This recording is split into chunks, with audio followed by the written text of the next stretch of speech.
just barely. Gotta get this Luma out the way. Wow, whoa, what the? Oh, big F smash right there. And look at the pop off. All right, watch that stage now. I'm Dabuz, and I'm that Smash Brothers dude in all the memes. And these are the matches that made me.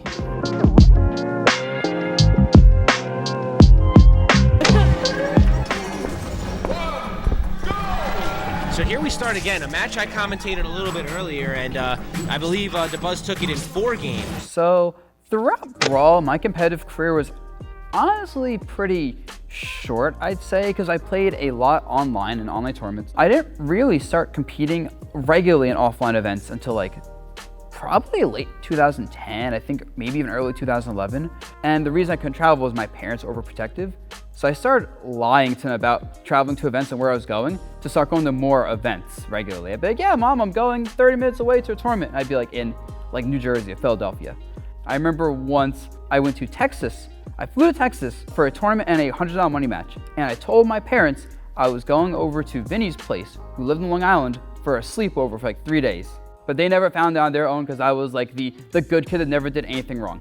King is a player that I think every single person who played Brawl competitively had some sort of history with. He was pretty much the best player in Brawl for like, from the beginning of Brawl until like, I don't even know when, quite a few years. And while I could take sets off of him, he would generally beat me. He knew his matchups, he had his execution. People called him a robot for a reason. He just didn't mess stuff up. Yeah, Brawl was a very slow game, and matches like going into time or close to it was just a thing, you know, that happened in the game. People knew about it. Timeout rules are pretty standard across like fighting games in general, where the person with more percent loses the game in the case of a timeout, assuming both players have the same stocks.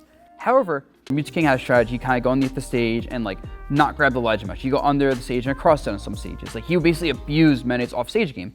So you couldn't let him get a lead. It was just game over. We kind of had a bootleg rule to counter this, which was the ledge grab limit. If the game went to time and one player, but not both of them, had over 35 ledge grabs, they lost the game on the spot. Because otherwise you could get like a 1% lead, go to ledge and just keep grabbing it, and that was it. That was game in a lot of matchups.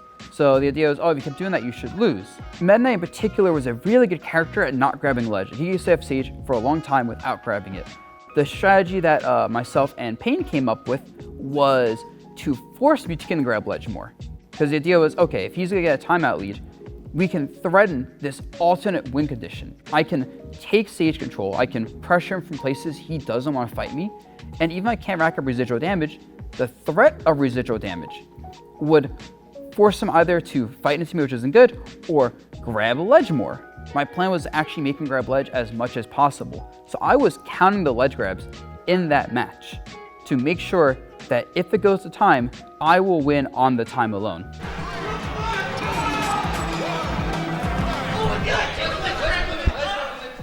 Dabuz calling the check for the ledge grab limit. Smart move. 37! Oh! It was really hard to find the right pace of like, playing that way without giving up too much stage control, without missing opportunities. It's just a really difficult balance to do that successfully. And I think that was the turning point of once executed once, I can keep executing this on other people. I kind of describe it as I let people lose the game versus me, right? I force them into bad spots, make them have to pick bad decisions, and I plan around the bad decisions they can take in these spots and win on that. Oh, good grab. Grab release and gets hit with the up smash. Dabuz takes it, gives a handshake to Coach Payne. There it is. There it is. As this gameplay, I am surely am excited, guys. Again, winners and semis underway. The first winner semis. Smash 4 came out when I was in college, right? So I had a lot more freedom. I was very excited to get into it, of course. I saw the trailer with Rosalina, and I saw that character and I was like, I really like this character. She just seems awesome. What drew me to Rosa and Luma in Smash 4, I think, was the micromanagement aspect of multiple characters. So I loved playing Olimar and Brawl because I loved managing Pikmin. During my break between Brawl and Smash 4, I played a lot of StarCraft 2. And I loved, once again, the micromanagement of these giant armies. It's also still just had that general defensive playstyle. She walled you out. She set up a space with her jabs with Luma and just controlled that. She walked forward, she controlled that space, and threatened you to fight her, and if you ran away, she took more space, and then you eventually in the corner. It was like the perfect type of character for me. She was a cheese lord. Granted, a lot of characters in that game were. That was a huge up smash for Dabuz there. Getting the first stock against this guy. Oh! Oh my God. No. Her one real weakness was she was really bad on defense. Luma dies, you're a bad character. She's very lightweight, she's very tall, so she's just very easy to kill if you make mistakes. But for me, it's like, just play perfect and it doesn't matter. And I had a really good transition very early. I like very quickly established myself as like, I am the Rosalina guy. Reputation-wise though, people hated my guts for my character. Like people didn't know me. They just hated, oh, I play Rosa and I play her very slow and lame, which you know, the game developed for her where it's like, you had to play really slow and lame. Was never wanted to really push the envelope, you know. He has a game plan, he's gonna stick to it. And if you're not gonna do anything, then he's not gonna do anything either. Oh my God. Frostbite 2018, I believe my set record with Tweak around this point was his favor. I think especially at that time, he probably had like a few sets in a row versus me. I remember endgame Rosa vs. Cloud was really hard. So going into the set, I had to really build like a specific game plan for Tweak to have a chance. Otherwise, he would have just mauled me at this point, to be honest. The meticulous planning was insane. I remember my friend, he had notes written down with all the different strategies versus Tweak. Like Tweaks would do this here, Tweaks do this here, you should do this, cover this. And like I remember like looking at that notebook during the set with the handwritten notes we meticulously crafted for him as a player. Honestly, the way this Bayonetta has been playing, you almost think he should just go ahead and main it. Definitely. When Tweak picked Bayo, I think the crowd like was kind of disappointed. Cloud was a really strong character and that was his main character. But Cloud wasn't really like, even though he was strong, it wasn't really lame. Like he looks cool, right? Like his animations are just sick. His playstyle is like he camps limit, sure, and then he just hits you with big sword moves. And he was dominant, but he wasn't Bayo level dominant. Bayonetta was her own level of like, this is the best character in the game, like this is Cloud, this is Bayo. It was even close. Even though Rosa Bayo was a very bad matchup for Rosa, ever the Rosa Shugwith matchup, I played against Bayo so much and I was so comfortable versus Bayo that I would beat them. I remember when Tweak swapped to Bayo versus me, I told myself, oh, thank God, this is gonna be so much easier, which is a weird statement to say for anyone in that game, but I was really happy to make him make that switch. All right, so the Bayonetta perhaps wearing out her welcome a little bit. On the character select screen for Tweak, I heard a Cloud. As Tweak has brought this to a very even contest against Mike, can never count out, despite the swing says, like the reaction from Dabuz, had him scouted out where he was going, covering it with the dash attack.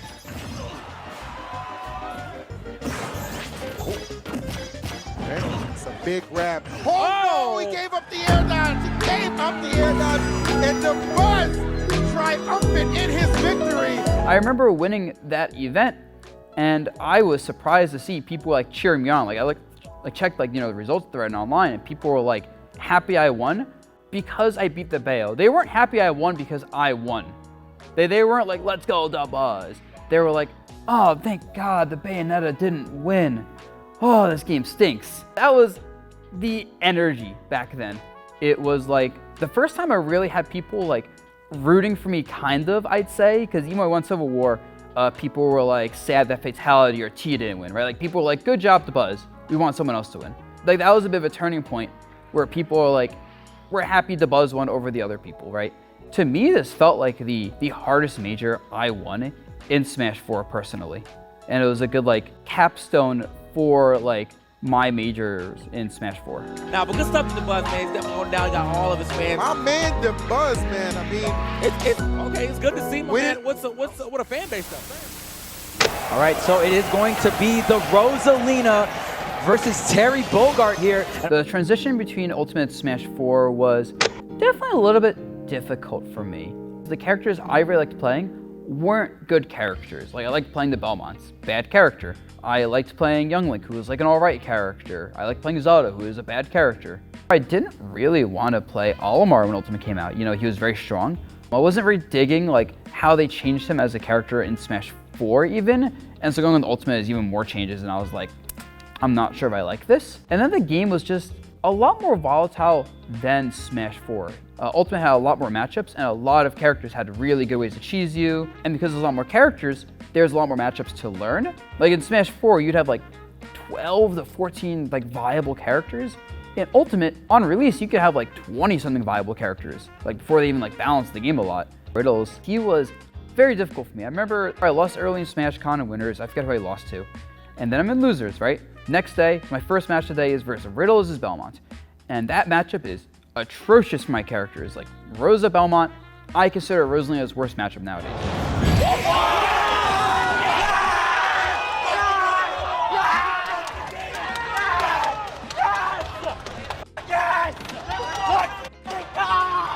But yeah, I remember losing it. Everyone's like, whoa, like, you know, he popped off, like everyone's going crazy. That was a bit of a start of like, oh, I don't want to run into this dude again in bracket. Please don't be in my bracket path. I don't want to deal with these characters. Oh, it's so difficult. Cover! Once Terry came out and we had to play Rosalina Terry, I remember for a long time I thought that matchup was Terry's favor. Terry abused a couple things about her that were really bad. He had a lot of burst options that killed Luma. Oh, he's gonna side B like a flip kick at me. He's gonna dash attack me. He had very good kill power, especially with his go meter when he's 100%. So like, if I don't kill him early, he will kill Rosa at like 50%. So it felt like a very hard matchup. Peeping right there. That fire is right directly in the face. Oh my, he is shimmying him. So the Super Smash Con match you're talking about, at this point I had a history of like he was just beating me over and over. I run away a lot, that's what I do. And I'll kind of like let people make the mistakes. But I know versus him, anytime I put myself in the corner, Luma would die. I couldn't really accomplish much because I would hit him back to center screen. So my thought process in the set was I needed to hold forward, take that center stage control, and no matter what, I stay there. I will fight for it, I will trade for it, I will do whatever I can to be there, and I will not back off at all. And that was the big adaptation I needed to make, because once I started doing that, I started being able to put him in spots where I could hit him off stage and set up an edge guard. Gonna be able to catch him with that nair. He can't make it back. The recovery being lackluster, something that Dabuz is gonna know. He forced me to tap into something very different in my play, right? Instead of very defensive, let you make mistakes, it was more proactive, like force positions and like interrupt people doing things. He was one of the few people who I've played in like, 2019 and again in like 2023, right? I've been playing him for so many years in a single game. The character matchups and playstyles have changed so much. Like if you watch that set from Smash Con where I beat his Terry versus now, it's a different matchup, it's a different playstyle, it's completely different. Does get hit by the forward air, another forward air from Dabuz. Dabuz trying to close this one out. 3-1, the power does the up air, it's not enough. The go meter, but it doesn't matter, the up air off the top. And the pop off too, the crowd cheering in the back. Riddles! That was a loser's match, Riddles bowing out.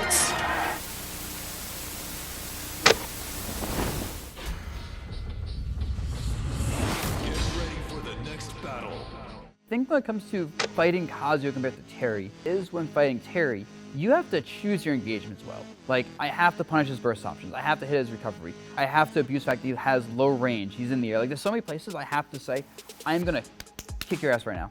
With Kazuya, no. The slightest mistake and I will die, or I take 1 billion damage. So I have to find a way to still hit him and get that reward without the risk. Yeah, it was rough. I thought that matchup was like, kind of bad as well. I'm like, I can't do anything in this matchup. I die to everything, I do no damage, and Kazuya some DLC bullshit, and what is this? Why is it? Woo!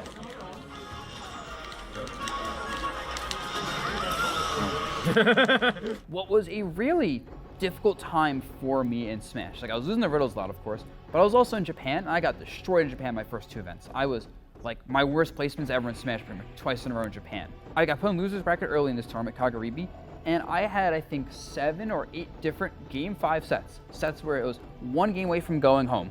So I remember that specific moment in that set. I was down 1 stock to 3. So I was like 1 hit from death. He was pretty healthy. Oh, that was smart. But he got rid of it. And ladies and gentlemen, this might be the end of the long, long journey that the Warrior Dabuz has gone through. I think I am uncannily calm in most situations, despite like whatever is happening on the screen. I am so hyper focused and like holding in my energy and anxiety that I can really calmly play these situations out. And that just comes from so much experience, right? I've been playing Smash since I was like probably 16 or 17, and I'd say I've been regularly playing Smash like tournaments since Smash 4 came out, so tenures at this point, I'd say. I'm really used to handling these nervous situations. To me, it bounces off me like bullets off of Superman. Riddles just needs one electric. One electric into the up B will do the He got no! He get pulled with a 99? Is it enough? FBI coming out from the Buzz! Oh my God!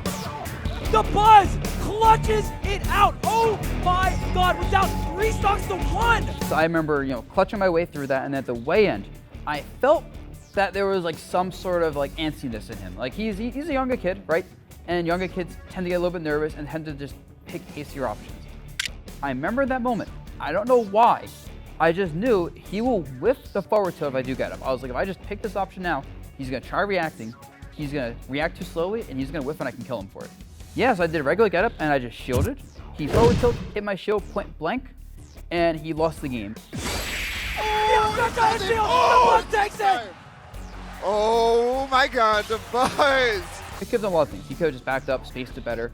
But I think he was really just hoping for the kill and did not expect to die is the big thing for making that mistake. The Buzz bringing it all the way to game 5 and clutching it out with some of the most amazing Rosa play I've ever seen in this game. All right, here we are though, getting into grand finals. I think he was very annoyed that I beat him at Kagaribi despite us being really chill with each other. So going to CEO, I could tell 2 things. One, I had not want to run into a bracket. Like I was looking at my bracket and I saw him lose early, and on one hand I'm like, when I look at Buddy, he lost early. On the other hand, I'm like, whew, hopefully I don't see him in bracket. Like that was my mentality going into that, because I did not feel comfortable even after winning at Kagaribi in such a close set where I kind of won through like my tenure. Oh no! What? Riddle, what? Handling his business and taking it to grand finals. Yeah, going into CEO, I remember my strategy was I was gonna kind of do what I did at Kagaribi. Shoot Luma out, play detethered, and just kind of play it as safe as possible. Like small pokes, punishing his overextensions, and then I get 3-0'd in the first set of grands. She can goodbye. Just enough to go over the edge. Oh, Scoot. or that, TK. We have a reset. All right, we gotta lock in. He was ready to fight me the way I did at Kagaribi. He was killing Luma when I detethered it non-stop. Like I remember it was the biggest thing is I'll shoot Luma out, and he would just kick Luma, and I'm like, Okay, come on, jeez. I lost game 1, I told myself, all right, I need to use this first set for data. I need to figure out the positions where I can hit him, where he can't hit me. And if he's able to punish me for picking a fight in this spot, we no longer pick this fight. That option is off the board. And I was kind of figuring out as we're playing all those different spots where it doesn't seem like he has a good answer for this. If I keep forcing this situation, I'll win off of repeating this situation over and over. I'm figuring answers out, and he does not know what to do, and he was not ready for this kind of adjustment. And you'll see that in the sets, where it's like, first I get destroyed, but I bring him closer each game. Dabuz, who finds the up air and is now 1 game away. It's gotta feel good, because again, he definitely came from a 3-0 situation, and he has figured it out. The Buzz play, he's playing for the long game. Riddles getting away from Luma one more time. Oh, good care. Oh, it doesn't matter. Oh! We're still living with the demons gone. And oh my God! Dabuz wins CEO! Such elation! When people saw this one, like Ultimate's bigger than Smash 4 and Brawl was, right? People don't even watch Smash heard about me beating Riddles. Like my friends that like don't keep up with Smash at all, but they're like, bro, we just heard you beat Riddles at CEO. You want CEO? That's a crazy win, bro. Everyone was like, holy crap, Dabuz won CEO. Let's go Dabuz. I think CEO is probably my biggest tournament win in Ultimate, and it was through a lot of difficulty, right? Like a lot of history of the player that was just consistently beating me, a player that was like adjusting to my adjustments, a player that like everyone is rooting for, is up and coming, is proving like he's here to stay. I think for the first time in years, you could say I am favored into him, which is a crazy thought considering like the first 4 years of us playing. So that like goes all these things together probably makes it the most impactful win of all the ones here. I got scared for him. Yeah. It takes a lot to get 3-0'd in grands, and then the reset happens. To come back with that with a 3-1, he nailed it.